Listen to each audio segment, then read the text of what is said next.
चलिए आज के क्लास को क्या किया जाता है, शुरू किया जाता है। आज जो है 12th के बायो का अध्याय 2 जो है पुष्पी पादपों में लैंगिक जनन, इस अध्याय के बारे में पढ़ेंगे हम। कहा जाता है कि आपके एग्जाम में लगभग 1-2 प्रश्न जो है शॉर्ट टाइप इस अध्याय से आ जाते हैं और एक जो प्रश्न है लगभग लॉन्ग में आ जाते हैं। वस्तुनिष्ठ तो हर अध्याय से आता है। तो इस अध्याय के बारे में हम इस वीडियो में क्या करेंगे, पढ़ेंगे। पृथ्वी पर जितने भी जीव पाए जाते हैं सब में जनन की क्रिया होती है। आज देखेंगे किसमें जनन, पादपों में जनन। किसमें? पादपों में। पादप मतलब क्या क्या? पेड़ पौधों। आज क्या करेंगे, पेड़ पौधों में जो जनन की क्रिया किस प्रकार होती है उसके बारे में हम क्या करेंगे, जानेंगे। कहा जाता है कि पेड़ पौधों के आकारिकी का अध्ययन जिसमें किया जाता है। अगर आपसे पूछा जाए कि पेड़ पौधों के आकारिकी का या फूलों के आकारिकी का अध्ययन किसमें किया जाता है तो याद रखिएगा मॉर्फोलॉजी। किसमें? मॉर्फोलॉजी में क्या किया जाता है, पौधों के आकारिकी या पुष्पों के बारे में, पुष्पों के आकारिकी के बारे में क्या किया जाता है, अध्ययन किया जाता है। जैसे हम लोगों में जनन के लिए एक विशेष जननांग होता है। जैसे नर में अंडाशय हो गया, नर में वृषण हो गया, मादा में अंडाशय हो गया। उसी प्रकार पेड़ पौधों में जनन के लिए क्या होते हैं, विशेष अंग होते हैं जिसे हम लोग कहते हैं क्या, पुष्प कहते हैं। क्या कहते हैं? पुष्प या फूल कहते हैं। उसी फूल में नर तथा मादा भाग पाए जाते हैं। क्या होते हैं? उसी पुष्प में नर और मादा भाग पाए जाते हैं, जिसके कारण पौधों में भी क्या हो पाता है, जनन हो पाता है। अगर आपसे पूछा जाए कि पौधों में जनन किसके कारण हो पाता है तो आपको बताना है कि फूलों के सहायता से हो पाता है। अगर आपसे यह पूछा जाए कि एक फूल का, एक पुष्प का मुख्य भाग कितने हैं, मुख्य भाग कितने हैं, तो आपको बताना है कि एक पुष्प का मुख्य भाग जो होता है वो 4 होता है। कितना होता है? 4। अगर आपसे पूछा जाए कि एक पुष्प का मुख्य भाग जो है वो कितना होता है तो क्या बताना है, 4 होता है। कितना होता है? 4। पूछा जाएगा कौन कौन, बाह्य दलपुंज, दलपुंज, पुमंग,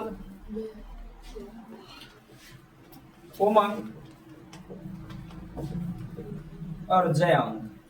अगर आपसे पूछा जाए कि पुष्प के मुख्यतः कितने भाग होते हैं तो बताना है पुष्प के मुख्यतः 4 भाग होते हैं। कितने भाग होते हैं? 4 भाग होते हैं। पहला क्या है, दलपुंज। दूसरा क्या है, बाह्य दलपुंज। पहला बाह्य दलपुंज, दूसरा दलपुंज, तीसरा पुमंग और चौथा जयांग। आपसे पूछा जाएगा कि बाह्य दलपुंज किसे कहते हैं। अगर आपसे पूछा जाए बाह्य दलपुंज किसे कहते हैं तो आप लोग क्या किए होंगे, फूल को देखे होंगे। क्या किए होंगे? फूल को देखे होंगे। तो चलिए मानिए इस प्रकार का फूल है, भयानक तरीका से बनेगा फूल।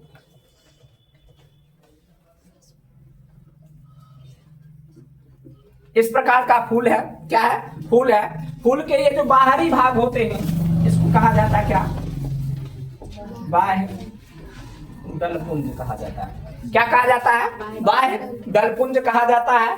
याद रखना इसके बाहरी भाग जो होती है वो हरी होती है और ऊपर के जो होते हैं वो रंगीन होते हैं। कैसे होते हैं? रंगीन। अगर आपसे पूछा जाए कि दलपुंज क्या होता है तो फूल के रंगीन भाग को क्या कहा जाता है, दलपुंज कहा जाता है। क्या कहा जाता है? फूल के रंगीन भाग को क्या कहा जाता है, दलपुंज कहा जाता है। पुमंग फूल का नर जनन अंग हुआ और जयांग क्या है, मादा का नर जनन अंग है। अगर आपसे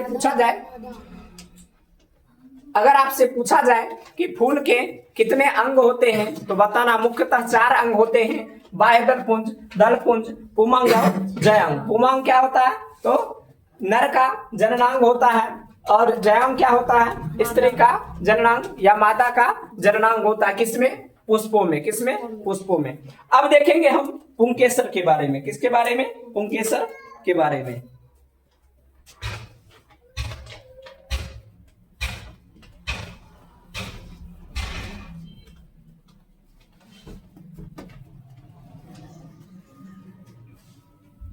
कहा जाता है कि पुष्प के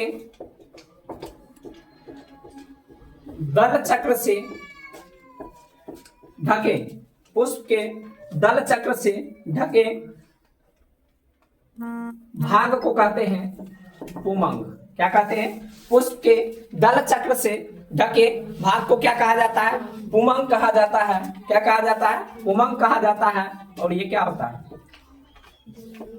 नर जननांग होता है। क्या होता है? नर जननांग होता है। किसमें? पुष्प में। किसमें? पुष्प में। आगे दिया गया है एक मादा जननांग होता है। फूल के मादा जननांग को क्या कहा जाता है? जयांग कहा जाता है। पुष्प के मादा जननांग को क्या कहा जाता है? जयांग कहा जाता है। क्या कहा जाता है? जयांग। या इसी को हम लोग कहते हैं क्या चीज? स्त्री केसर। क्या कहते हैं? स्त्री केसर। अगर आपसे पूछा जाए स्त्री केसर, और इसको क्या कहा जाता है? पुंकेसर। क्या कहा जाता है? पुंकेसर। अगर आपसे पूछा जाए कि पुंकेसर किसका भाग है, तो याद रखना है किसका? नर जननांग का। किसका? नर जननांग का। अगर आपसे पूछा जाए कि पुंकेसर किसका भाग है, तो नर जननांग का। पुमांग किसका भाग है? नर जननांग का। अगर आपसे पूछा जाए कि जयांग किसका भाग है, तो मादा जननांग का। और स्त्रीकेसर किसका भाग है? तो मादा जननांग का। किसका? मादा जननांग का। यहाँ क्या किया जाता है? यहाँ से प्रश्न लगभग आ जाता है। अब देखेंगे किसके बारे में?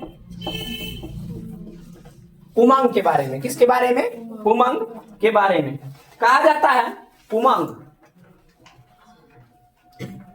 पुमांग जो है फूल का नर जनन भ्रम अंग होता है। क्या होता है? फूल का नर जनन भ्रम अंग होता है। और ये बना होता है किससे? पुंकेसरों से मिलकर बनता है।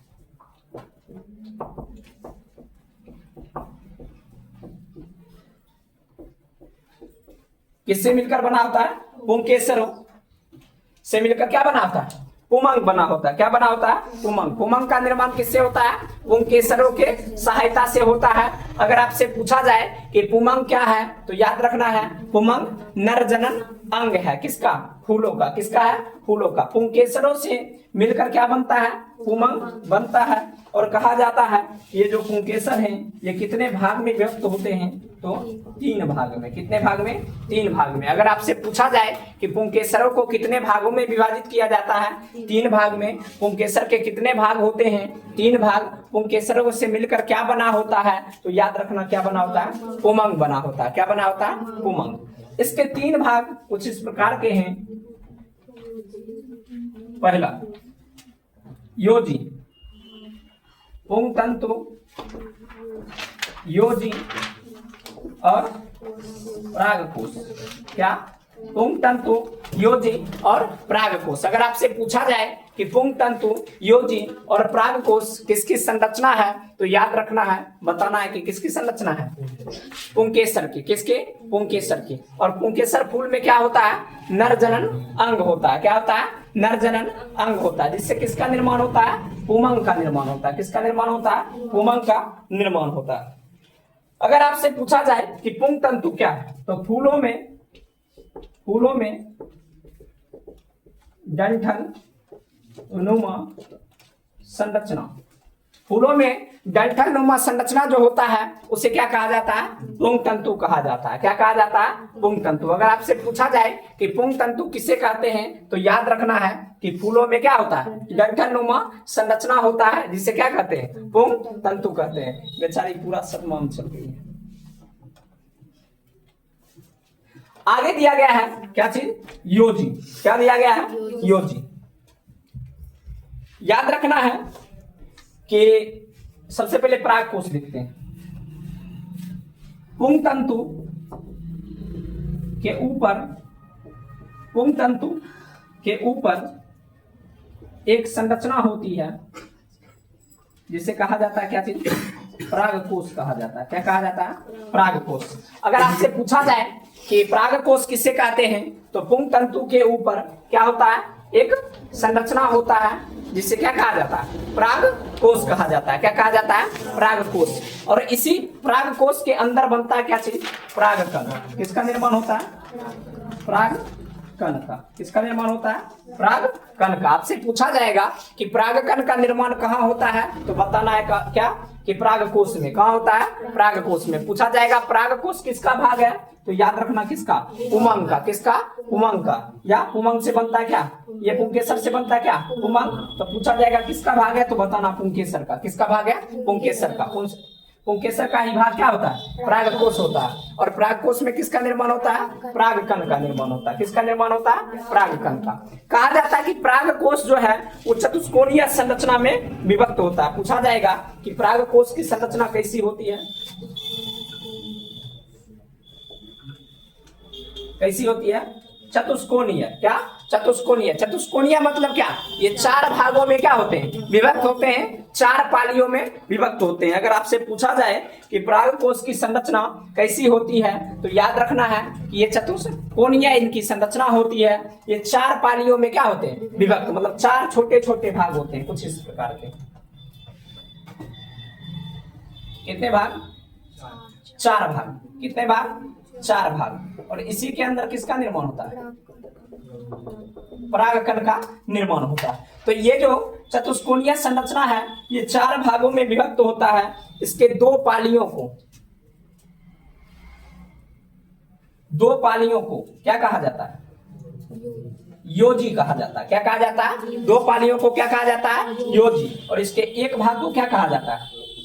लघु बीजाणु ध्वनि। क्या कहा जाता है?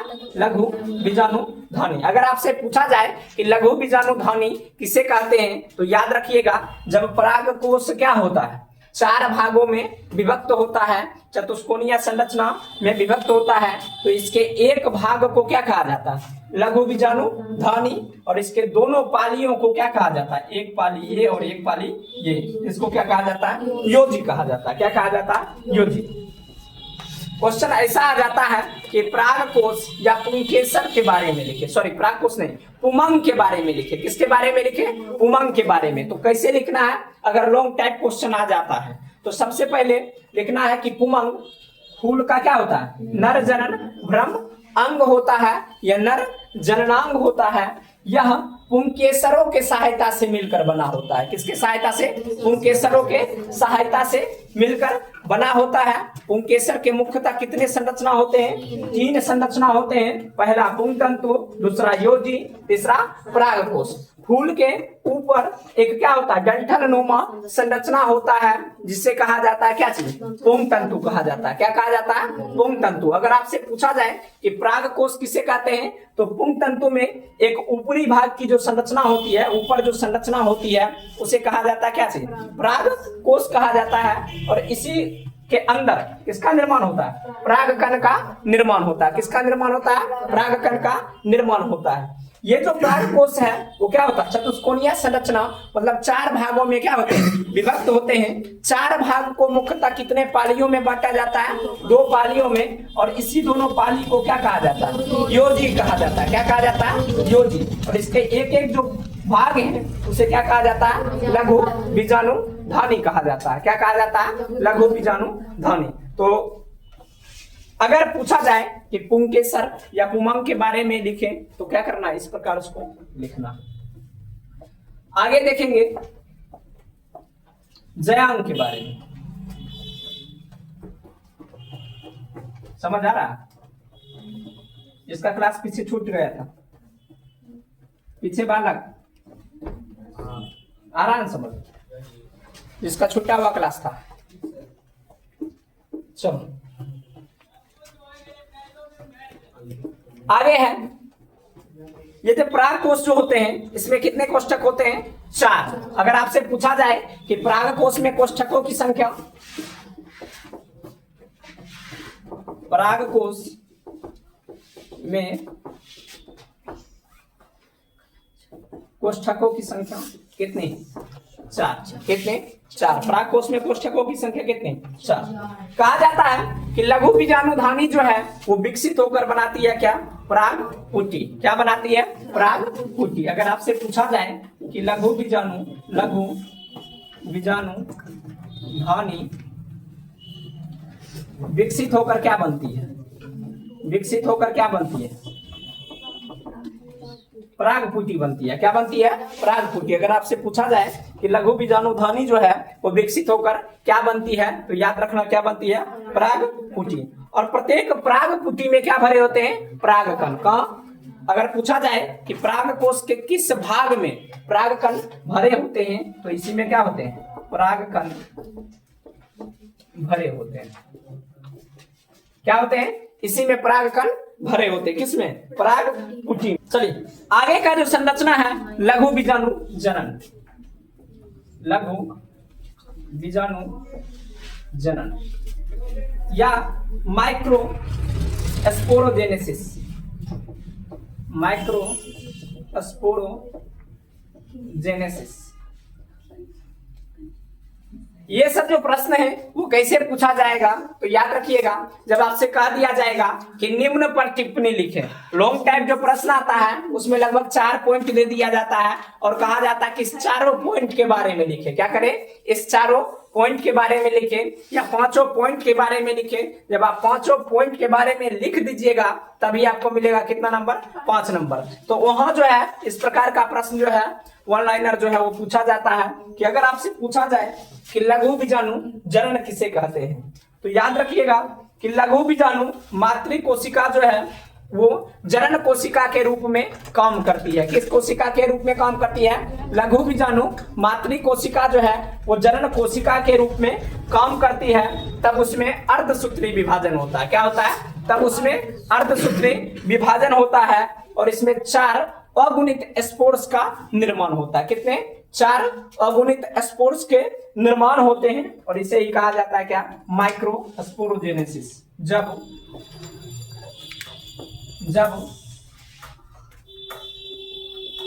बीजाणु जनन कोशिका मातृ कोशिका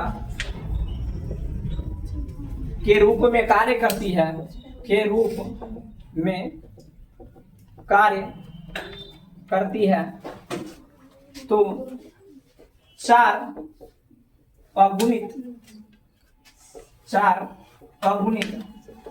स्पोर्स का निर्माण करती है। और ये जो चारों स्पोर्स बनते हैं उसको कहा जाता है क्या? Micro spores. क्या बनते हैं? माइक्रो स्पोर्स बनते हैं। और इसी माइक्रो स्पोर्स के बनने की क्रिया को कहा जाता है माइक्रो स्पोरोजेनेसिस। क्या कहा जाता है? माइक्रो स्पोरोजेनेसिस या लघु बीजाणु जनन कहा जाता है। क्या कहा जाता है? लघु बीजाणु जनन कहा जाता है। अगर आपसे पूछा जाए कि लघु बीजाणु जनन क्या है, तो जब बीजाणु जनन कोशिका जो है मातृ कोशिका के रूप में कार्य करती है, मातृ कोशिका के रूप में कार्य करती है, तब 4 अगुणित स्पोर्स का निर्माण करती है। कितने? 4 अगुणित स्पोर्स के क्या होते हैं? निर्माण होते हैं। और इन्हीं स्पोर्स को कहा जाता है माइक्रो स्पोर्स। क्या कहा जाता है? Micro spores. अगर आपसे पूछा जाए कि लघु बीजाणु जनन की क्रिया में कितने स्पोर्स के निर्माण होते हैं, तो लिखना है कितने? 4। कितने?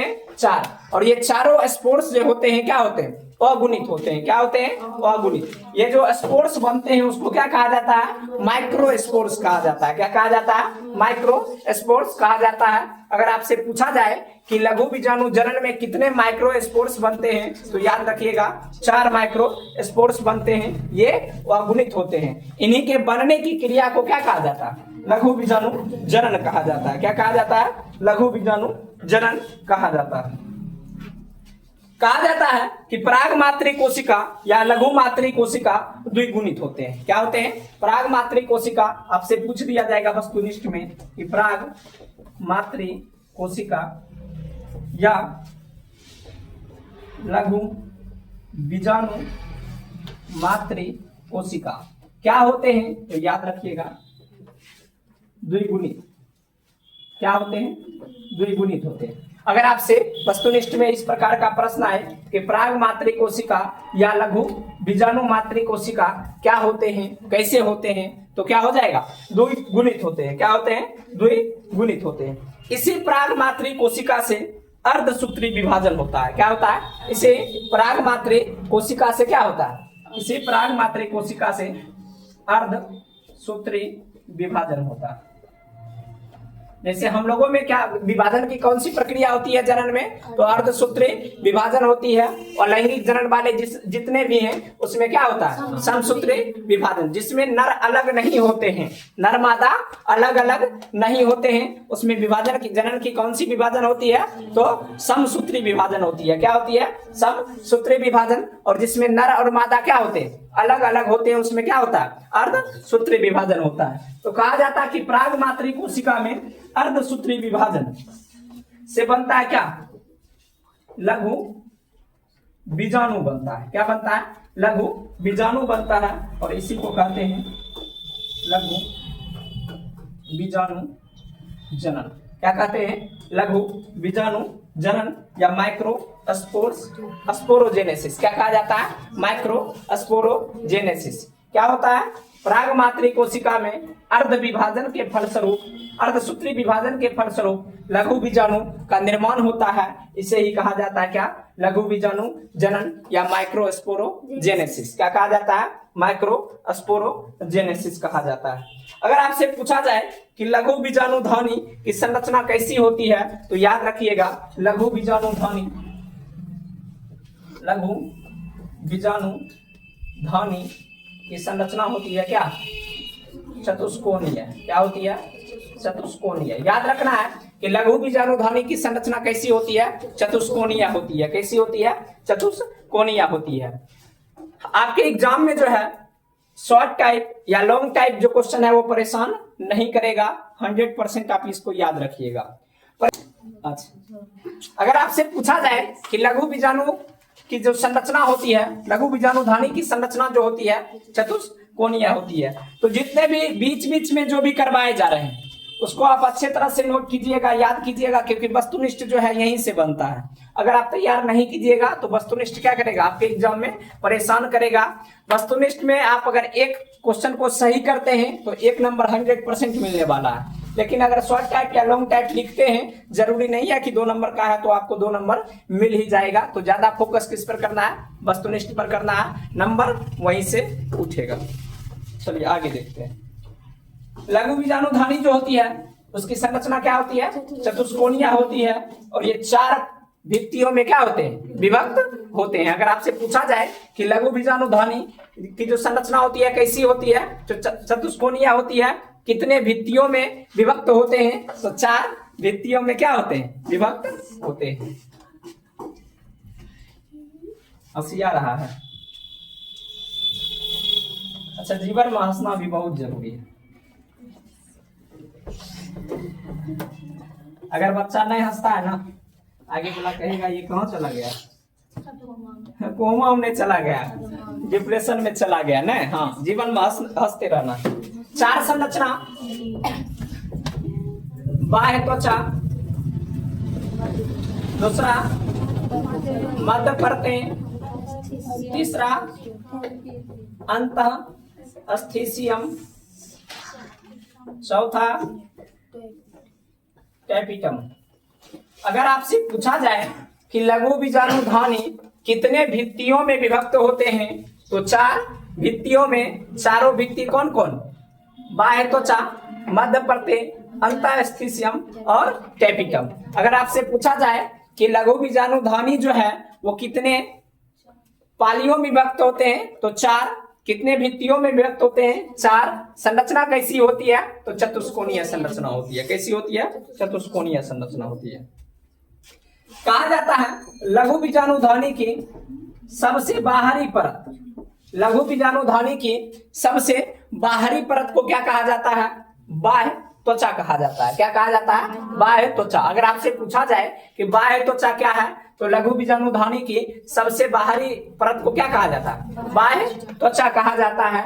अगर आपसे पूछा जाए कि अंतःस्थिसियम किसे कहते हैं, तो बाह्य त्वचा, बाह्य त्वचा के नीचे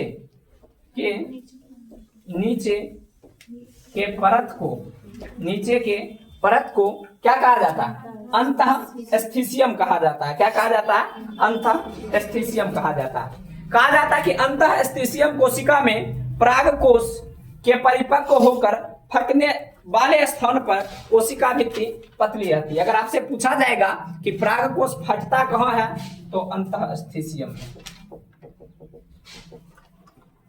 कहाँ फटता है?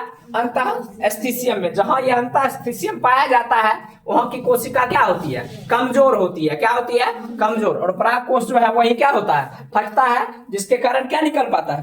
पराग कण निकलता है। और जहां से फटता है कमजोर कोशिका को कहा जाता है अस्टोमियम। क्या कहा जाता है? अस्टोमियम। इन्हीं कोशिका पर पराग कोश क्या होते हैं? फटते हैं, और इसी से फटकर क्या बाहर आता है? पराग कण आता है। क्या आता है? पराग कण क्या होता है? बाहर आता है। आगे दिया गया है कि सबसे भीतरी परत या भित्ति को क्या कहा जाता है? टेपिटम कहा जाता है। क्या कहा जाता है? टेपिटम कहा जाता है। अगर आपसे पूछा जाए कि टेपिटम किससे कहते हैं, तो याद रखिएगा कि लघु बीजाणुधानी के सबसे भीतरी जो परत होते हैं उसे क्या कहा जाता है? टेपिटम कहा जाता है। मध्य परते बाह्य त्वचा के बाद के जो परत होते हैं उसे क्या कहा जाता है? मध्य परते कहा जाता है। क्या कहा जाता है? मध्य परते कहा जाता है। टेपिटम में जो है एक सघन द्रव्य भरा होता है। क्या होता है? टेपिटम में एक सघन जीव द्रव्य भरा होता है, और इसमें 2 केंद्रक होते हैं। कितने केंद्रक होते हैं? 2 केंद्रक। आपसे पूछा जाएगा कि टेपिटम में क्या भरा होता है, तो जीव द्रव्य भरा होता है। इसमें केंद्रक कितने होते हैं, तो याद रखना है कि केंद्रक की संख्या कितनी होती है? 2 होती है। क्या होती है? 2 होती है। आगे देखेंगे लघु बीजाणु और परागकण में अंतर। क्या? लघु बीजाणु और परागकण में अंतर। ये किसकी संरचना थी? लघु बीजाणुधानी की। आपसे पूछा जाएगा कि लघु बीजाणुधानी क्या है, इनकी संरचनाओं के बारे में लिखें, तो लघु बीजाणुधानी की परिभाषा लिखते हुए इन चारों संरचना का क्या करना है? वर्णन करना है। और देखा गया कि ये भी लॉन्ग टाइप में पूछता है। किसमें पूछता है? लॉन्ग टाइप प्रश्न में। ऐसे वस्तुनिष्ठ तो हर जगह से बनेंगे।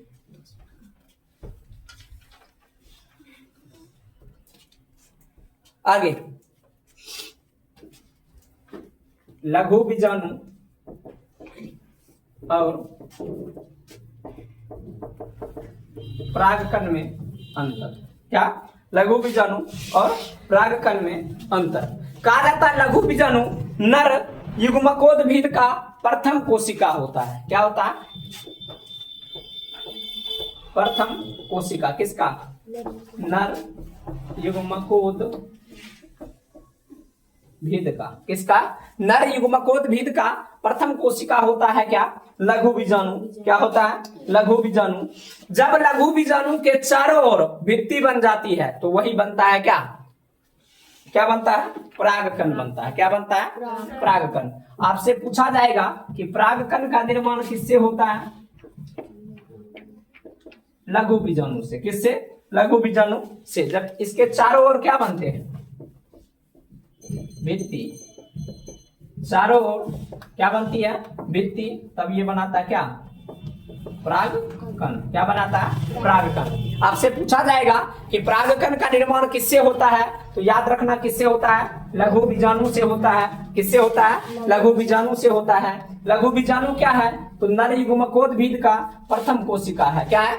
नर युग्मकोद्भिद का प्रथम कोशिका है। और इसी से किसका निर्माण होता है? परागकण का। जब इसके ऊपर क्या आता है? भित्ति आता है। क्या आता है? भित्ति। जब चारों तरफ घेर लेते हैं इसे, तब उससे बनता है क्या? परागकण बनता है। क्या बनता है? परागकण बनता है। कहा जाता है कि जितने भी पृथ्वी पर पौधे हैं उनके जो परागकण होते हैं उनके रंग अलग होते हैं, आकार अलग होते हैं, स्वरूप क्या होते हैं? अलग होते हैं। जितने भी पृथ्वी पर पौधे पाए जाते हैं सभी के रंग रूप आकार क्या क्या होते हैं? अलग अलग होते हैं। कहा जाता है कि लघु बीजाणु छोटा धूलकण के समान। कैसा दिखता है? छोटा धूलकण के समान दिखता है। इसका आकार जो होता है क्या होता है? अंडाकार होता है। और आपसे पूछा जाए व्यास, तो याद रखना व्यास 25 से 50 mm माइक्रोमीटर। 25 से 50 माइक्रोमीटर। अगर कहे कि लघु बीजाणु के बारे में लिखे तो लघु बीजाणु नर युग्मकोद्भिद का प्रथम कोशिका होता है। इस पर इसको चारों ओर से भित्ति घेरती है, तब किसका निर्माण करता है? पराग कण का निर्माण करता है। ये आकार में क्या होते हैं? भिन्न भिन्न होते हैं। स्वरूप में क्या होते हैं? भिन्न भिन्न होते हैं। उसके बाद कहा जाता है इनका आकार छोटा, देखने में कैसे दिखते हैं? गोल कण के समान। ये होते हैं अंडाकार। कैसे होते हैं? अंडाकार। और इनका व्यास जो होता है वो 25 से 50 माइक्रोमीटर का होता है। कितना होता है? 25 से 50 माइक्रोमीटर का होता है। ये क्या था? लघु बीजाणु। क्या था? लघु बीजाणु। अगर पराग कण के बारे में पूछे तो ये 2 पालियों में व्यक्त होते हैं। कितने पाली? पराग कण कितने पालियों में व्यक्त होते हैं? 2 पाली में। या इसमें 2 भित्ति पाई जाती है। क्या पाई जाती है? 2 भित्ति पाई जाती है। एक बाहरी भित्ति, बाहरी भित्ति जिसको कहा जाता है क्या? बाह्य चोल। क्या कहा जाता है? बाह्य चोल। एक आंतरिक भित्ति जिसको कहा जाता है क्या? अंतस्थ चोल। क्या कहा जाता है? अंतस्थ चोल। अगर आपसे पूछा जाए कि पराग कण जो है उसमें कितनी भित्तियां होती है तो याद रखना है 2 भित्तियां होती है। एक बाहरी भित्ति जिसको कहा जाता है क्या? बाह्य चोल। एक आंतरिक भित्ति जिसको कहा जाता है क्या चीज? अंतस्थ चोल। क्या कहा जाता है? अंतस्थ चोल कहा जाता है। अगर आपसे पूछा जाए कि बाह्य चोल किससे बना होता है तो याद रखिएगा बाह्य चोल जो है ये बना होता है स्पोरो पोलेनिन। किससे बना होता है?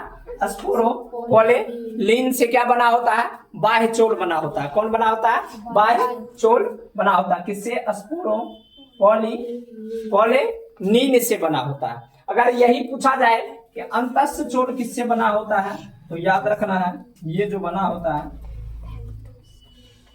फैक्टो सेल्यूलोज से। किससे बना होता है? पेक्टो सेल्यूलोज से क्या बना होता है? अंतस्थ चोल बना होता है। क्या बना होता है? अंतस्थ चोल बना होता है।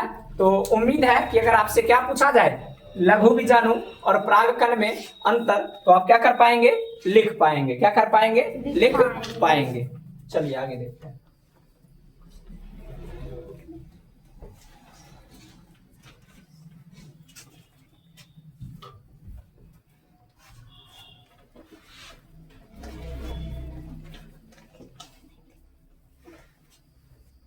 जीवन में जब समस्या उत्पन्न हो ना तो समस्या से क्या करना है? लड़ना है, ना कि उससे डर के भाग जाना है।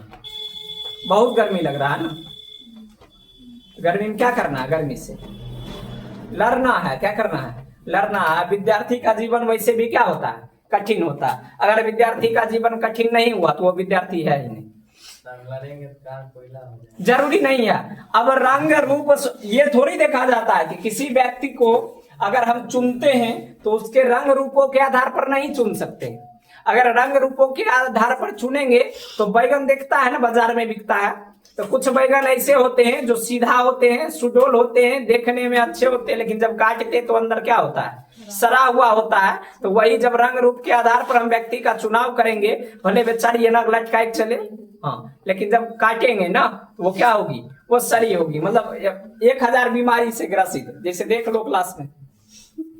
तो क्या करना है? चुनाव, जो भी समस्या है उससे लड़ना है। गर्मी तुमको लग रहा है तो गर्मी हमको भी लग रहा है ना, एसी में तो हम खड़े नहीं है। तो क्या करना? हम भी लड़ रहे हैं, तुम लोग भी लड़ो। और समस्या से लड़ते लड़ते क्या मिलता है? सीख मिलता है। क्या मिलता है? सीख। हिंदी में है ना कि विपत्ति जब आती है अपने साथ तो भाई बहन मौसेरी मौसेरा सब लेकर आती है। तो क्या दिक्कत है? वो आएगी और हमको क्या करना? उससे लड़ना है। आगे दिया गया है लघु युग्मक जनन। लघु युग्मक जनन या माइक्रो स्पोरोजेनेसिस। क्या? माइक्रो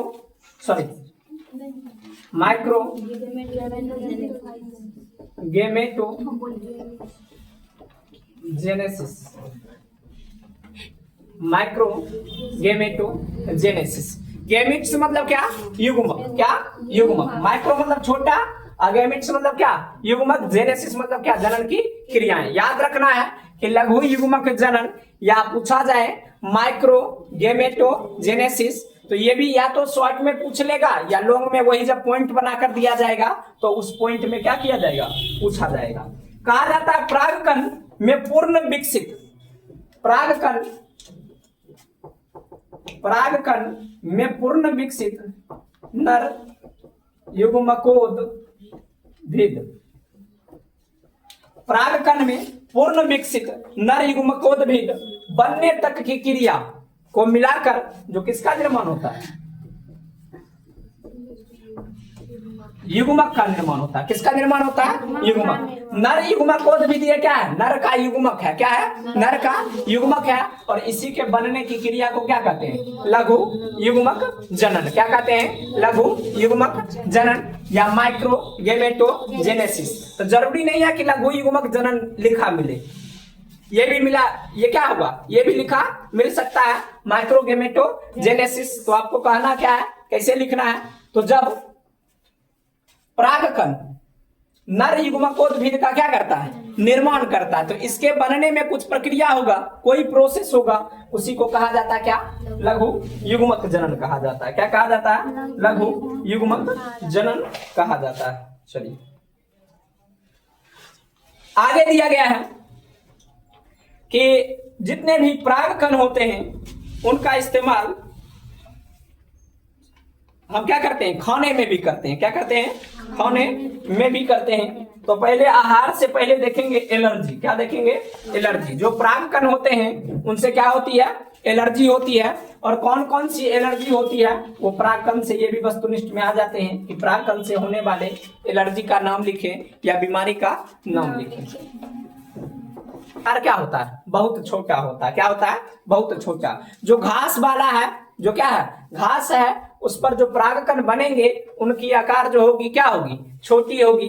जब तेज हवाएं आती है तो वो हवा के साथ उड़कर कहाँ हम लोगों के श्वसन क्रिया के माध्यम से हमारे नासिका छिद्र से होते हुए फेफड़ा में पहुंच जाता है। श्वास नली को क्या कर देता है? जाम कर देता है, जिससे अनेक प्रकार की समस्या उत्पन्न होती है। जैसे क्या चीज? श्वसनी शोथ, दमा, अस्थमा, ये सारी बीमारियां जो क्या है? उत्पन्न होती है। क्या होती है? ये सारी बीमारियां जो है उत्पन्न होती है। श्वास नली में क्या होना? जलन होना। क्या होना? श्वास नली में जलन होना, सांस लेने में दिक्कतें आना, ये सब बीमारी किसके कारण होता है? प्रागकण के एलर्जी के कारण। प्रागकण जब क्या होता है? वायु में मिल जाता है, मतलब वायु के माध्यम से वो उड़ते हुए हमारे नासिका छिद्र में प्रवेश कर जाता है और क्या करता है? श्वसन नली को जाम कर देता है, जिससे अनेक प्रकार की बीमारियां, श्वसन संबंधी बीमारी आती है। श्वसनी शोथ, दमा, अस्थमा, ये सारे बीमारी क्या होते हैं? उत्पन्न होते हैं। कहा जाता है, याद रखिएगा कि ज्यादा प्रागकण किसके छोटे होते हैं? तो घास या जितने भी पौधे हैं उसमें क्या होगा? प्रागकण का जो आकार होगा वो छोटा होगा। क्या होगा? प्रागकण का आकार जो है वो छोटा होगा। जैसे हो गया दूब घास। क्या हो गया? दूब घास। पार्थेनियम, इसको कहा जाता है क्या? गाजर घास। क्या कहा जाता है? गाजर घास। उदाहरण देखते हैं। दूब घास, पार्थेनियम, गाजर घास। और दिया गया है गेहूं। इन सब के प्रागकण क्या होते हैं? छोटे होते हैं। क्या होते हैं? छोटे होते हैं। और वायु के तेज बहाव के कारण ये उड़ते हुए कहाँ आ जाते हैं? हमारे श्वसन के माध्यम से हमारे फेफड़ा में चले जाते हैं, नासिका छिद्र के माध्यम से, और अनेक प्रकार के श्वसन संबंधी विकार उत्पन्न करते हैं। अब देखेंगे ये जो प्रागकण है इसको आहार के रूप में इस्तेमाल किया जाता है। मतलब हम लोग क्या करते हैं? प्रागकण को खाते भी हैं। क्या करते हैं? प्रागकण को खाते हैं, आहार के रूप में इस्तेमाल करते हैं। कहा जाता है कि प्रागकण में पोषक तत्वों की मात्रा क्या होती है? अधिक होती है। क्या होती है? अधिक होती है। और ये हमारे लिए स्वास्थ्यवर्धक होते हैं, मतलब अगर ये इसका हम सेवन करते हैं तो हमारे हेल्थ को ये क्या करेगा? अच्छा रखेगा। क्या करेगा? अच्छा रखेगा। कहा जाता है इससे अनेक प्रकार की टैबलेट का निर्माण किया जाता है। किसका? टैबलेट, टैबलेट का, सिरप का। क्या किया जाता है? टैबलेट का निर्माण किया जाता है, सिरप का निर्माण किया जाता है। इसमें अत्यधिक मात्रा में विटामिन बी क्या पाए जाते हैं? Vitamin b. आपसे पूछा जाएगा कि परागकण में मुख्यतः कौन से विटामिन पाए जाते हैं, तो याद रखिएगा विटामिन बी की जो मात्रा है वो भरपूर होती है, जिसके कारण जितने भी धावक घोड़े हैं, धावक घोड़े जो क्या करता है? घोड़ा रेस में भाग लेता है। क्या करता है? रेस में भाग लेता है। तो उनको क्या किया जाता है? परागकण खिलाया जाता है। क्या खिलाया जाता है? परागकण खिलाया जाता है, ताकि वो क्या हो? अधिक स्वस्थ रहे, उसमें जो ताकत है वो बढ़े। उसके बाद जितने भी बड़े बड़े खिलाड़ी हैं, जिसमें क्या होता है? अधिक एनर्जी लगता है, जैसे जो भी बड़े बड़े फुटबॉलर हैं उनको दिया जाता है क्या चीज? परागकण दिया जाता है। क्या किया जाता है? परागकण दिया जाता है, ताकि उनकी कार्य क्षमता, कार्य दक्षता जो है वो क्या हो? अधिक हो। क्या हो? अधिक हो। तो ये हो गया परागकण को किसके रूप में इस्तेमाल करना? आहार के रूप में, और परागकण से होने वाले एलर्जी या बीमारी। आगे देखेंगे परागकण की जीवन क्षमता। परागकण की जीवन क्षमता। कहा जाता है कि जितने भी पौधे हैं उनके परागकण की जीवन क्षमता जो होती है वो भिन्न भिन्न होती है। क्या होती है? भिन्न भिन्न। कुछ जो है परागण के क्रिया, मतलब परागकोश से निकलने के बाद कुछ मिनटों तक ही कार्य कर पाएगा, कुछ जो है कुछ घंटों तक कार्य कर पाएगा, कुछ जो होता है वो कुछ महीनों तक क्या करता है? कार्य कर पाता है। कब? जब वो क्या होता है? परागकोश से बाहर आता है। किससे बाहर आता है? परागकोश से बाहर आता है। जैसे आपसे पूछा जाएगा सूर्यमुखी का, सूर्यमुखी का वस्तुनिष्ठ आ सकता है तो 3 घंटा। कितना? 3 घंटा। जैसे ही सूर्यमुखी का जो परागकण है वो परागकोश से बाहर आएगा तो 3 घंटा तक परागण क्रिया करने की क्षमता रखता है। अगर 3 घंटे से ज्यादा हो जाता है तब इसमें परागण की क्रिया नहीं होगी। क्या होगी? नहीं होगी। अगर सोलेनेसी कुल याद रखिएगा, इसके जो भी पौधे होंगे वो 1 से 3 महीना। कितना? 1 से 3 महीना। जैसे पूछा जाएगा बैगन, टमाटर, आलू किस कुल के हैं, तो याद रखिएगा सोलेनेसी कुल के हैं। किसके हैं? सोलेनेसी कुल के हैं। और इनके परागकण की जो जीवन क्षमता होती है कितने दिनों की? 1 से 3 महीनों की। कितने? 1 से 3 महीनों की। कहा जाता है कुछ ऐसे भी परागकण होते हैं जो क्या करते हैं? 6 महीने तक जीवित रहते हैं। कितने महीने तक? 6 महीने तक जीवित रहते हैं। अगर कृत्रिम रूप से इसको जीवित रखना है तो क्या करते हैं हम लोग? पराग बैंक का इस्तेमाल करते हैं। किसका? पराग बैंक। इसको कहा जाता है पोलन बैंक कहा जाता है। क्या कहा जाता है? पोलन बैंक कहा जाता है। इसमें क्या किया जाता है? तो परागकण को परागकोश से बाहर निकाला जाता है और तरल नाइट्रोजन, इसमें तरल नाइट्रोजन टेम्परेचर क्या? -196 डिग्री सेल्सियस पर। कितना? -196 डिग्री सेल्सियस पर उसको रखा जाता है। और जब भी परागण क्रिया करवाने की इच्छा होती है तो हम क्या करते हैं? पादपों का संकरण करवा देते हैं। इसे कहा जाता है क्या? कृत्रिम परागण, कृत्रिम परागण कहा जाता है। जब हम क्या करते हैं? अनैच्छिक क्रिया से, मतलब जब हमारी इच्छा होती है तब हम क्या करते हैं? पौधों का परागण करवाते हैं। किसके सहायता से? तो पराग बैंक के सहायता से। किसके? पराग बैंक के सहायता से। जैसे कोई पौधा अमेरिका में पाया जाता है और उस जाति का पौधा जो है अपने भारत में नहीं पाया जाता है, तो अमेरिका से परागकण को कैसे लाया जाएगा? तो वही तरल नाइट्रोजन जो है कितना? -196 डिग्री सेल्सियस पर उसको लाया जाएगा पराग बैंक में, और बाद में हमारे यहाँ आकर भारत के नस्लों के साथ क्या करवाया जाएगा? क्रॉस करवाया जाएगा। तब जो नए पौधे होंगे उन्हें कहा जाएगा संकर पौधा। इनके जीवन क्षमता में भी क्या होगी? वृद्धि होगी। फल देने की भी क्षमता क्या होगी? अधिक होगी। क्या होगी? अधिक होगी। अब देखेंगे स्त्री केसर के बारे में। इसके बारे में स्त्री केसर, स्त्री केसर कहा जाता है यह फूल का मादा जननांग है। क्या? मादा जननांग। अगर आपसे पूछा जाए कि स्त्री केसर क्या है तो याद रखना है यह क्या है, फूल का मादा जननांग है। इसके नीचे एक फूला भाग होता है, नीचे क्या होता है, फूला भाग, जिसको कहा जाता है क्या, अंडाशय। क्या? अंडाशय। और ये इसी अंडाशय में किसका निर्माण होता है, फल का निर्माण होता है। किसका निर्माण होता है, फल का। अगर आपसे पूछा जाए कि फल का निर्माण कहाँ होता है, अंडाशय में। कहाँ होता है, अंडाशय में। किससे होता है तो याद रखिएगा, किससे, अंडाशय से। किससे होता है, अंडाशय से। कहा जाता है कि स्त्री केसर के नीचे जो है वो फूला हुआ भाग जो होता है उसे क्या कहा जाता है, अंडाशय कहा जाता है। क्या होता है, अंडाशय कहा जाता है। इससे पतली नलिकानुमी एक संरचना जुड़ी होती है। अंडाशय से पतली नलिका नुमा संरचना होता है, जिसे कहा जाता है क्या, वर्तिका कहा जाता है। क्या कहा जाता है, वर्तिका कहा जाता है। और वर्तिका के ऊपर घुंडीनुमा संरचना होती है, जिसे कहा जाता है वर्तिकाग्र। क्या कहा जाता है, वर्तिकाग्र कहा जाता है। क्या कहा जाता है, वर्तिकाग्र कहा जाता है। कहा जाता है कि बहुत से अंडक मिलकर क्या करते हैं, इसका निर्माण करते हैं। किसका, स्त्री केसर का निर्माण। स्त्री केसर जयांग किससे बनता है, जयांग से। आपसे पूछा जाए कि स्त्री केसर का निर्माण किससे होता है, जयांग से।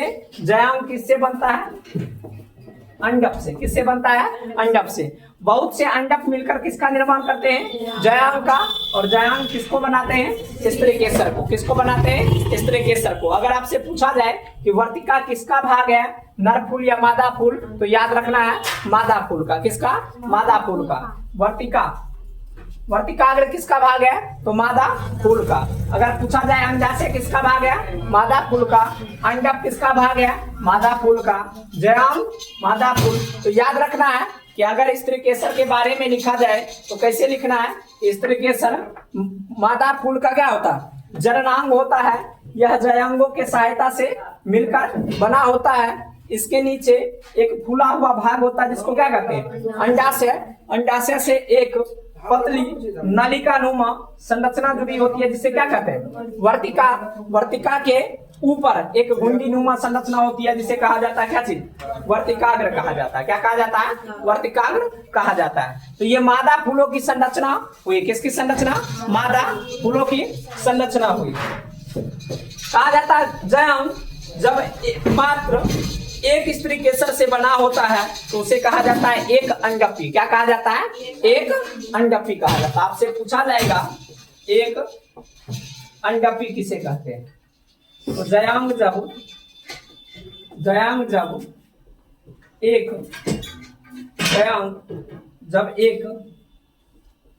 स्त्री केसर किससे, जयांग जब एक स्त्री केसर से मिलकर बना होगा।